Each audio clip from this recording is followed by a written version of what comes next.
Well, I'm Scott Hastie. I'm glad to have been invited to speak about Aria Ligi's work. I just want to give you a little bit of context first about myself and where I'm coming from, because I think that maybe helps explain the impression that Aria's work has made upon me. I'm a poet based in the UK. I've been writing poetry and honing my craft for about 50 years now. And it's taken me a while to develop that kind of presence in the literary world, I suppose. I write what I would call spiritual and philosophic poetry. And the theme of my work is an investigation into the human potential. We issued a 30-year retrospective collection called Timeless and another collection called Splinters, which really put my message out there. And we've now got a website which is approaching 10 million visits. So I do get approached by a lot of writers now, and I get sent a lot of poetry.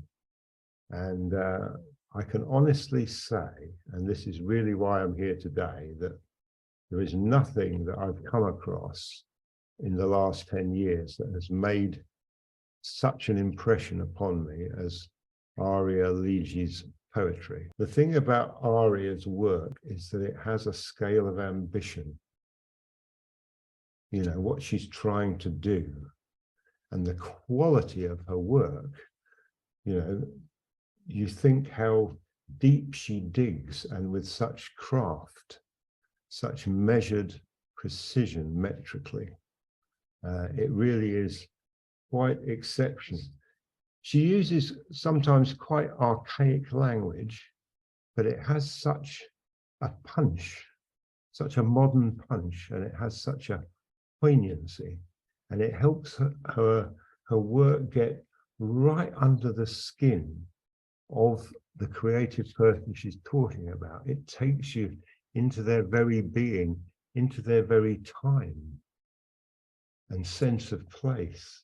Powerful, important, and relevant to the world today. And I can only wish that Aria Ligi's work finds an increasingly wide readership.